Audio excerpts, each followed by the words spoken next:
Hi అండి, అందరికీ నమస్కారం. Welcome to our channel. This is Vikram from learner zone. ఈరోజు మనం ఎయిత్ క్లాస్ ఫిజికల్ సైన్స్లో 10th లెసన్ అయినటువంటి సమ్ న్యాచురల్ ఫినామినా అనేటువంటి లెసన్ అయితే నేర్చుకుందాం. అందరికీ తెలిసిందే, ఇంగ్లీష్ మీడియంలో మనమైతే యూట్యూబ్లో ఫ్రీగా ఆన్లైన్ క్లాసెస్ అందిస్తున్నాము. సిడిపి, అలాగే తెలుగు, అలాగే సైన్స్లో మనము biological science and physical science, social కూడా అన్నీ కూడా 3rd to 8th క్లాస్ వరకు అయితే అందిస్తున్నాము. సో మీరైతే వెంటనే సబ్స్క్రైబ్ చేసి, అలాగే అక్కడ కనిపిస్తున్నటువంటి బెల్ ఐకాన్ని ఆల్లో పెట్టుకోండి. మేము పోస్ట్ చేసేటువంటి ప్రతి అంశం మీకైతే తొందరగా చేరుతుంది. ఓకే, మనం ఇప్పుడు స్టార్ట్ చేసుకున్నట్లయితే మనం ఓన్లీ ఇంపార్టెంట్ పాయింట్స్ మాత్రమే నేర్చుకుంటున్నాం, విచ్ ఆర్ బేస్డ్ ఆన్ ఏంటిది, దేనికి సంబంధించి, టెట్ డిఎస్సికి సంబంధించి. ఓకే, మనం అసలు ఫస్ట్ ఇన్ని రోజులు మనం ఏం నేర్చుకున్నాం అనేది ఒక్కసారి చూద్దాం. In the earlier classes you have learned about wind, స్ట్రోమ్స్ and cyclones. మనము గాలులకు, స్ట్రోమ్స్, తుఫాన్లు, సైక్లోన్స్ నేర్చుకున్నాం కదా, అవి నేర్చుకున్నాము. You have learn that cyclones can cause a lot of damage to life and property. మన జీవనానికి, మన యొక్క ఆస్తి నష్టం కూడా చాలా చేస్తుంది. You also learn that we can protect our cells from this destructive phenomena to some extent. కొంతవరకు మనము దీని నుండి తప్పించుకోవచ్చు. In the present chapter we shall discuss 2 other natural phenomena that cause destruction. ఇంకా రెండింటి గురించి మనం ఇప్పుడు నేర్చుకుందాము. This are lightning and earthquake. Okay, lightning, okay, ఇంకొకటి ఎర్త్ కేక్. ఇవి రెండింటి గురించి నేర్చుకుందాం. We shall also discuss what steps we can to reduce the destruction caused by this phenomena. Okay, చూద్దాం లైట్నింగ్ అంటే ఏంటిదో ఒక్కసారి చూద్దాం. దానికి సంబంధించినటువంటి కొన్ని చూసినట్లయితే, lightning is also an electric spark. ఈ ఎలక్ట్రిక్ స్పార్క్ అనేటువంటి దీని గురించి మనకు కొంచెం చిన్నగా ఒక యాక్టివిటీ ఇచ్చారు. అదేంటిదంటే, మనము మన యొక్క ఈ క్లాత్స్ ఉంటాయి కదా, బట్టలు, అవి వాటిని చూసుకున్నట్లయితే అప్పుడు ఎప్పుడైనా మనము వేసుకున్నప్పుడు కొన్ని అంటే పాలిస్టర్ క్లాత్స్ ఉంటాయి కదా, మనకు ఒక లైట్నింగ్ లాగా, ఒక స్పార్క్ లాగా వస్తుంది కదా, అలాంటి స్పార్కే ఇది కూడా మనకు ఏంటిది, లైట్నింగ్ అంటే ఏంటిది, మెరుపులు అట్లా అనుకోండి. ఓకే, ఇది కొంచెం ఎక్కువ హ్యూజ్ స్కేల్లో ఉంటుంది. తర్వాత ఇది ఫస్ట్ గ్రీక్ వాళ్ళు కనుక్కోవడం జరిగింది 600 బీసీలో. Amber is a kind of resin అనేటువంటి దానికి, అంబర్ అంటే ఏంటిది, అంబర్ అనేది ఒక kind of resin. Okay, amber was rubbed with fur, ఉన్నితోటి రబ్ చేస్తారు దేన్ని, అంబర్ని, ఒక రెసైన్ని. ఓకే, దాని తర్వాత it attracted light object such as hair. అదెంత ఇప్పుడు ఆ యాక్టివిటీ చేసినాక ఏం చేస్తుంది, ఈ లైట్ వెయిట్ ఉన్నటువంటి ఆబ్జెక్ట్స్ని అట్రాక్ట్ చేసేస్తుంది. అర్థమైంది కదా. ఒక లెక్క, ఒక ఉన్ని, రెండింటిని రబ్ చేసిన తర్వాత అవి వాటిలో నుండి విడుదలయ్యేటువంటి ఛార్జ్ ఏం చేస్తుంది అంటే, ఒక హెయిర్, లైట్ వెయిట్ దాంట్లో ఒక వెంట్రుకల్ లాంటి ఒక ఆబ్జెక్ట్స్ని ఏవైతే ఉన్నాయో వాటిని అవి అట్రాక్ట్ చేస్తాయి. ఓకే, అదొకటి అయిపోయింది. నెక్స్ట్ ఇన్ 1752లో బెంజమిన్ ఫ్రాంక్లిన్, ఇది ఆల్రెడీ మనం నేర్చుకున్నాం, మళ్ళీ ఇచ్చారు. American scientist showed the lightning and the spark from your clothes are essentially the same phenomena. మన క్లాత్స్ నుండి ఎలా అయితే లైట్నింగ్ స్పార్క్స్ వస్తాయో సేమ్ అలాగనే ఈ పెద్ద లైట్నింగ్లో కూడా సేమ్ ఉంటుంది, but it is a huge scale. Okay, next మనము ఇక్కడ ఒక చిన్న ఏంటిది చెప్పండి, ఒక యాక్టివిటీ అనేది ఉంది, టేబుల్. ఈ టేబుల్ని మీరు ఏం చేయాలి అంటే నింపుకోవాలి. మ్యాక్సిమం అన్నీ కూడా సిమిలర్గానే వస్తాయి ఆన్సర్స్. ఓకే, తర్వాత మనము types of charges and their interaction చూద్దాం. ఇక్కడ అండర్స్టాండింగ్ టైప్స్ ఆఫ్ చార్జెస్ చూసుకున్నట్లయితే, ఒక 2 బెలూన్లను, ఇంకో 2 బెలూన్లను తీసుకుందాం. అంటద్దు, ఒకరికొకటి అంటద్దు. ఎట్లా అంటే, ఇది ఫస్ట్ కేసు, ఇది సెకండ్ కేసులో ఇవి రబ్ చేసుకోవాలి. రబ్ చేసి ఒక్కటేసారి వేయాలి. అది ఇట్లా ఇట్లా ఇట్లా ఇట్లా తిరుగుతూనే ఉంటుంది. ఓకే, తర్వాత నెక్స్ట్ ఏంటిది, మనము ఏం చేయాలి అంటే, ఒకటి మనకు రిఫిల్ తీసుకోవాలి, ఒక రబ్డ్ బెలూన్ తీసుకోవాలి, దగ్గర పెట్టిన తర్వాత ఏమవుతుందో చూడాలి. సో ఇదంతా ఏమవుతుందంటే, మనకు ఒక యాక్టివిటీ ద్వారా మనము కొంత నాలెడ్జ్ అయితే నేర్చుకుంటాము. దాని ద్వారా అబ్జర్వేషన్ ద్వారా తర్వాత వచ్చినటువంటి దాన్ని చూద్దాం. A balloon rubbed with woollen cloth. Balloon అట ఉలెన్ క్లాత్ తోటి రబ్ చేయడం జరిగింది. Okay, another balloon of the same type, ఇంకో బెలూన్ కూడా ఉలెన్ క్లాత్ తోటి రబ్ చేయడం జరిగింది. మరి ఇవి అంటుకున్నాయా, దూరమైనాయా, repelled. Okay, repelled. Okay. Next ఇంకొకటి a refill rubbed with polythene. Next ఇంకొక రిఫిల్డ్ ఏమైంది సేమ్ పాలిథీన్ తోటి అంటుకున్నదా, రిఫిల్ అయిందా? రిఫిల్ అయింది, రిపల్డ్. ఓకే, అయిపోయింది. అంటే సేమ్ బెలూను, సేమ్ అక్కడ ఉన్నటువంటి ఉలెన్, సేమ్ బెలూన్ ఇంకోటి సేమ్ బెలూన్కి ఈ బెలూను ఈ రెపల్ అయినాయి, రిఫిల్కి ఈ రిఫిల్ రెపల్ అయినాయి. మరి అట్రాక్ట్ అయ్యేది ఏంటిదో చూద్దాం. A balloon and A refill. ఇదేమో ఉలెన్ క్లాత్ తోటి, ఇదేమో పాలిథిన్ క్లాత్ తోటి, ఇవేమో అట్రాక్ట్ అవుతాయి. ఓకే, మనం ఆల్రెడీ నేర్చుకున్నాం మ్యాగ్నెట్స్లో సౌత్ పోల్ ఏమవుతుంది, రిపల్ అవుతుంది. నార్త్ పోల్ ఏమవుతుంది, రిపల్ అవుతుంది. అదే సౌత్ను నార్త్ లేకపోతే నార్త్ను సౌత్ అయితే ఏమవుతుంది, అట్రాక్ట్ అవుతుంది. ఓకే, ఇట్లా ఉంటుంది. ఇప్పుడు మనం అనుకుంటాం కదా గర్ల్స్కి పడది, రెపల్ చేస్తారు, బాయ్స్ ఎక్కువ ఉండరు. ఓకే అని అనుకోండి, బాయ్స్ ఉంటారు మాగా మంచోళ్ళు. ఓకే, అట్లా.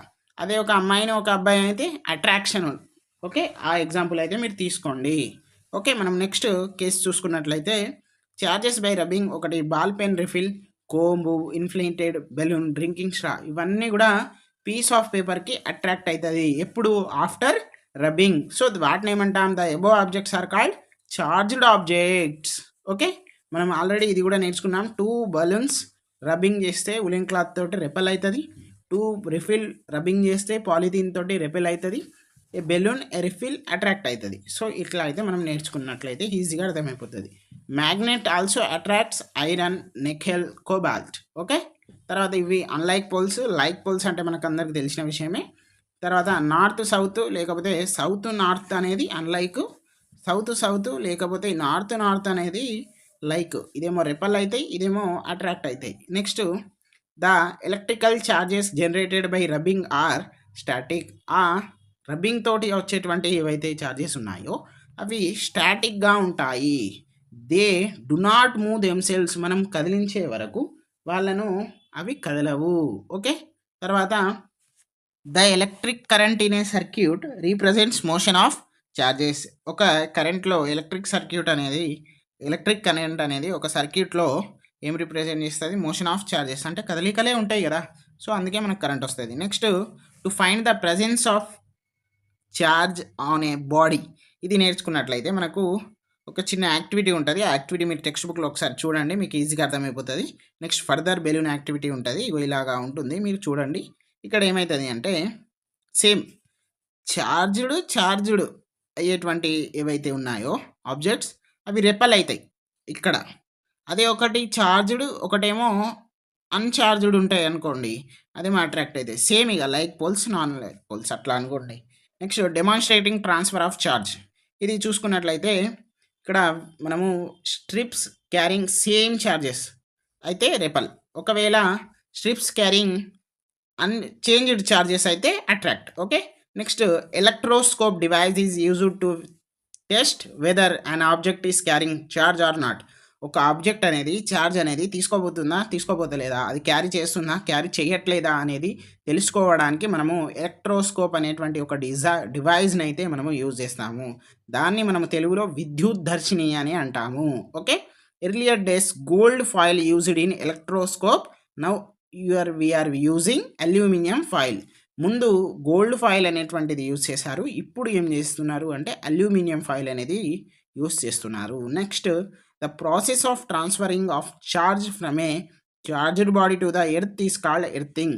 మీద ఉన్నటువంటి ఒక పోల్ ఉంటుంది, ఆల్రెడీ నేను తెచ్చాను చూడండి ఒక్కసారి. మనం నెక్స్ట్ వస్తాం. ఇది చార్జ్డ్ బాడీ అనుకోండి, కింద వస్తుంది కదా ఎర్తింగ్ పెడతారు కదా. ఓకే, అది నెక్స్ట్ దాని గురించి నేర్చుకుందాం. ఇక్కడ the process of transferring of a charge from charged body to earth is called earthing. Earthing is provided in buildings to protect us from electric shocks due to any leakage of electrical charge. మనం అందరికీ తెలిసిందే, మనము గుళ్ళల్లో, స్కూల్స్లలో, పెద్ద పెద్ద బిల్డింగ్స్లలో ఒక long iron rod అనేది అమర్చుకుంటాము. ఎందుకు చెప్పండి? ఎందుకు అని అంటే ఆ మీద వచ్చేటువంటి ఉరుమో మెరుపో దాని మీద పడితే ఎర్తింగ్ భూమికి వెళ్ళిపోతుంది. అదే మన బిల్డింగ్ మీద పడ్డదనుకో మనం చచ్చిపోతాం. అట్లా ద స్టోరీ ఆఫ్ లైట్నింగ్ చూసుకున్నట్లయితే ఇక్కడ ఎలక్ట్రిక్ డిశ్చార్జ్. ఓకే, ఇక్కడ చూద్దాం. ఇక్కడ మనము బాగుంటుంది ఇది చూడండి. It is now possible to explain lightning in the terms of charges produced by rubbing. You have learned in class 7 that during the development of a thunderstorm there will be fast movement of air currents. Okay, మనం already 7th క్లాస్లో నేర్చుకున్నాం రబ్బింగ్కి సంబంధించి charges ఎట్లా moves అవుతాయి అనేది. The clouds moving in air acquire a charge on their surface due to the friction. ఏంటిదట? The clouds moving in air, గాలిలో clouds అనేవి మూవ్ అవుతాయి. అవి ఏం చేస్తాయి? ఒక చార్జ్ అనేది అక్వైర్ చేసుకుంటుంది. ఇక్కడ వాటి మీద, సర్ఫేస్ మీద. దేనివల్ల? ఫ్రిక్షన్ వల్ల. With particles of air. As the surface of air cloud is very large, the amount of charge accumulated on is surface is very high. Clouds ఎంత అయితే ఎక్కువ కూడా లార్జ్ సైజులో ఉంటాయో, సేమ్ యాజ్ ఇట్ ఈస్ దాన్ని charge అనేది కూడా అంతగానే ఉంటుంది. Next, when a charged cloud comes close to another cloud, it induces an opposite charge on the latter, and the accumulated charge tries to move from one cloud to another cloud. ఏంటిదట? When a cloud comes to close another cloud, ఒక క్లౌడ్కును ఇంకో క్లౌడ్కు close అయినప్పుడు ఏం చేస్తుంది? Opposite charge అనేది Indus అవుతుంది. అక్కడ ఏమవుతుంది? వి మూవ్ అవుతుంది, ఒకదాని నుండి ఇంకొకటి మూవ్ అయిపోతుంది. Okay, but the air present between them been a poor conductor of electricity. వాటి మధ్య ఉన్నటువంటి ఏదైతే ఎయిర్ ఉందో అది పూర్ కండక్టర్ లాగా బిహేవ్ చేస్తుంది. అది ఆ ఫ్లో ఆఫ్ ఛార్జ్ని ఆపుతుంది. ఓకే, తర్వాత when the magnitude of the accumulated charge becomes very large, the air which is normally a poor conductor of electricity is no longer able to resist their flow. ఏమవుతుంది? ఒక్కసారి అది ఎక్కువ అయిపోయింది అనుకో, ఆ air కూడా వాటిని ఆపలేదు. Hence discharge takes place between negative and positive charges which produce streaks of bright light and sound. ఈ చార్జెస్ వల్ల, నెగిటివ్ అండ్ పాజిటివ్ వల్లనే ఈ ఏదైతే ఉందో బ్రైట్ లైట్, సౌండ్, మనకు మెరుపు అనేది వస్తుంది. ఈ సీ స్ట్రీక్స్ యాజ్ లైట్నింగ్, అదే మెరుపు. దిస్ ప్రాసెస్ని ఏమంటామంటే మనము ఎలక్ట్రిక్ డిశ్చార్జ్ అని అంటాము. ఇక్కడ నేను ఎలక్ట్రిక్ డిశ్చార్జ్ అని హెడ్డింగ్ ఇచ్చి కూడా మీకు ఇక్కడ నీట్గా రాయడం జరిగింది. So please like our video, subscribe our channel. The process of electric discharge can occur between 2 or more clouds. 2 లేదా అంతకన్నా ఎక్కువ మేఘాల మధ్య ఈ ఎలక్ట్రిక్ డిశ్చార్జ్ అనేటువంటి ప్రాసెస్ అనేది ఉంటుంది. Or between clouds and earth, క్లౌడ్స్కిను ఎర్త్కి కూడా ఉండొచ్చు. Today we need to get frightened by lightning like the ancient people did. Now we can understand the phenomena. ముందు మన పూర్వీకులు ఉన్నటువంటి కాలానికిను ఈ కాలానికి చాలా తేడా ఉంది. వాళ్ళు అంతా అంటే నార్మల్గా నమ్మేవారు దయ్యమో, దేవుడో, కోపమో, ప్రేమను చూపిస్తున్నాడు, అందుకే మెరుపు వస్తుంది అని అనుకుంటాం. ఓకే, తర్వాత లైట్నింగ్ సేఫ్టీ చూసుకున్నట్లయితే ఫస్ట్ క్వశ్చన్ చూద్దాం. Which is the safe place during a thunder storm? Okay, మెరుపులు పడ్డప్పుడు, ఉరుములు పడ్డప్పుడు ఏది safe place? A house or building of low height, తక్కువగా ఉన్నటువంటి ఒక హౌస్ లేకపోతే ఒక building. Next, if you are travelling in a bus or car, నువ్వు బస్సు లేదా కారు లేకపోతే దాంట్లో పోతే మనము ఎట్లా డోర్స్ని క్లోజ్ చేసేయాలి. విండో సీట్ అని ఎగిరి పడద్దు. Okay, if you are in forest taking shelter under the shorter trees that are a taller trees is a good idea during the thunder storm. ఏంటిది? పెద్ద తాడి చెట్ల లాంటి దగ్గర పోవద్దు, చిన్న చిన్న పొదల దగ్గర వెళ్ళిపోవాలి. Okay, next, which is not safe place during a thunder storm? Travelling in open place, దాంట్లో మనము సేఫ్ కాదు. ఓకే, తర్వాత standing under tall trees in open fields or in a garden or park. Next, staying in multi stored building which do not have lightning conductors. Lightning conductors లేనటువంటి వాటిలలో కూడా మనం ఉండొద్దు. Next, standing near electric poles or telephone poles. Next, speaking on landline phones. Next, using electric appliances like TV, computers. Okay, ఇదొకటి. Next, lightning conductors చూసుకున్నట్లయితే lightning conductor is a device used to protect buildings from the effect of lightning. A metallic rod taller than the ఏంటిది building is installed in the walls of the building during its construction. ఇప్పుడు నేను చెప్పాను కదా, same ఇగో ఇదే అన్నట్టు. ఇప్పుడు మనకు lightning conductor అంటాం కదా, అదే. ఓకే, నెక్స్ట్ మనము ఎర్త్ కేక్స్ గురించి కూడా నేర్చుకుందాం. ద మెట్రలాజికల్ డిపార్ట్మెంట్ ఏంటిది? వార్న్ చేస్తుంది, హెచ్చరిక చేస్తుంది. The possibility of thunder Storm developing at a particular area.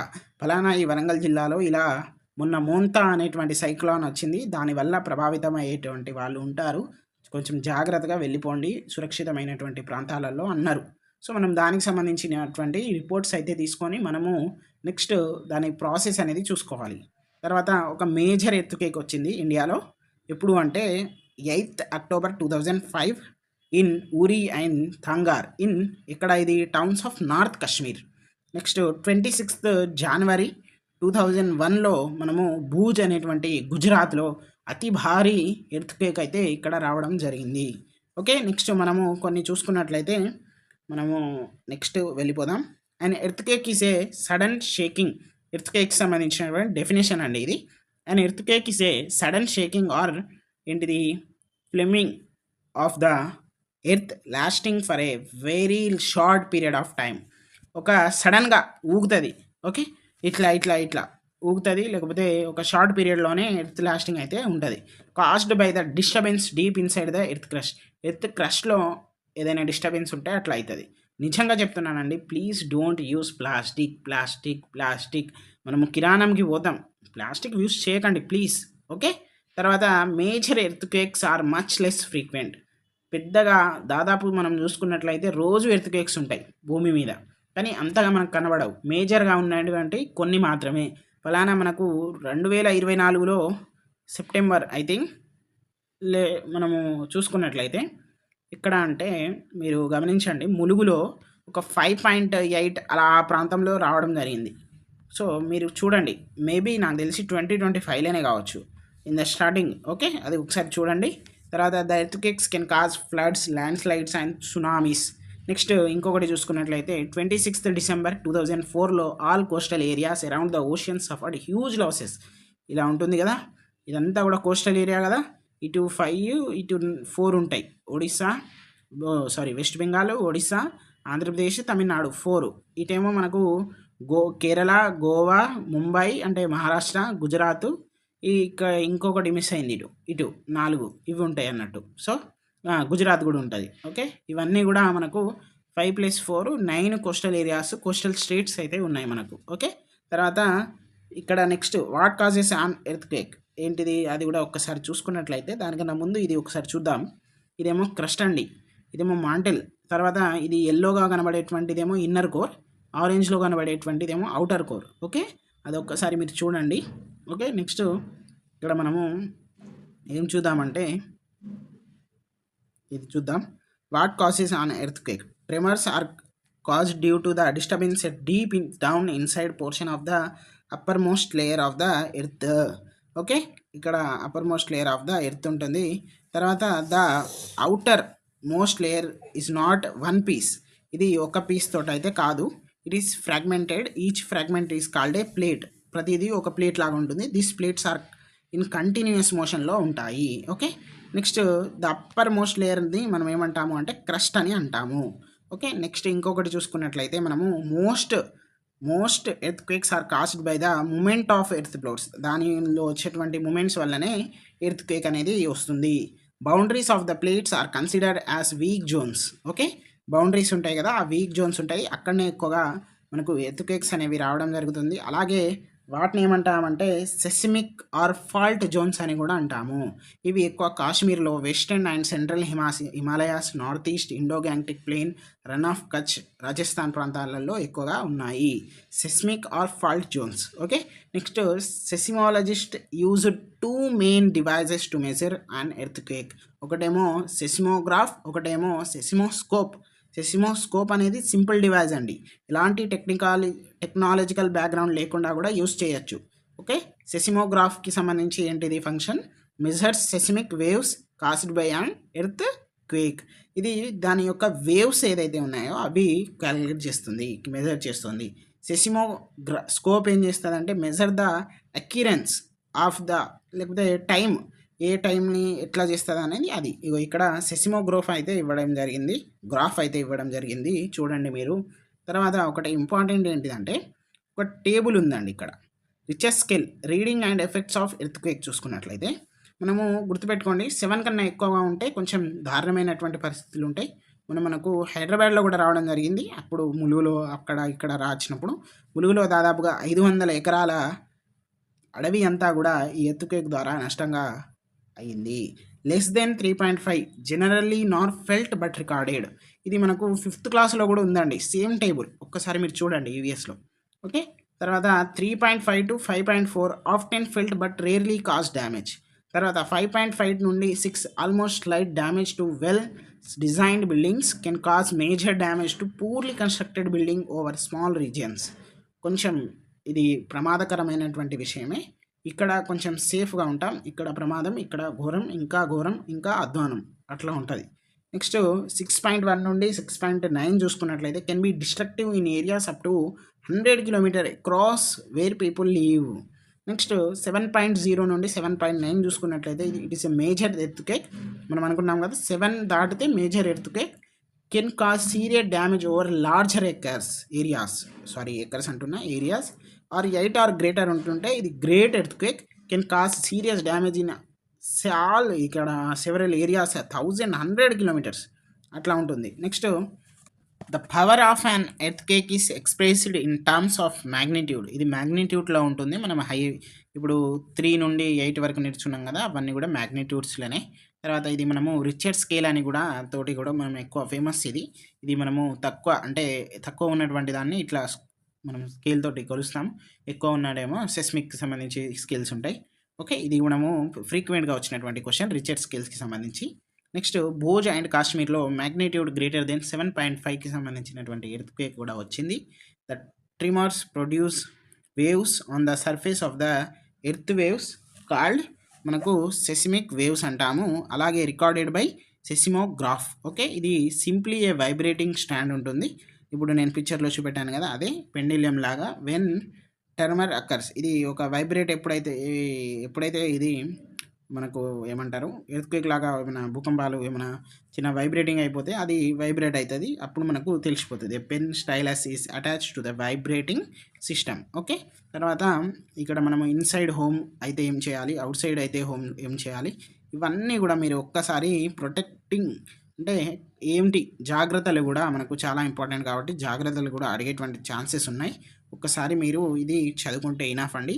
తర్వాత ఎర్త్క్వేక్స్ ఇన్ తెలంగాణ చూసుకున్నట్లయితే according to seismic hazard map in Telangana the city of Hyderabad lies in second zone 2లో కూడా మనము ఉన్నాము, 2లో ఉన్నాము, జోన్ 1లో లేము. సో ఇది ఈ రోజుకి సంబంధించినటువంటి క్లాస్ అండి. So please do like, share and subscribe our channel. And మనము నెక్స్ట్ 11th లెసన్లో కలుద్దాం. Thank you.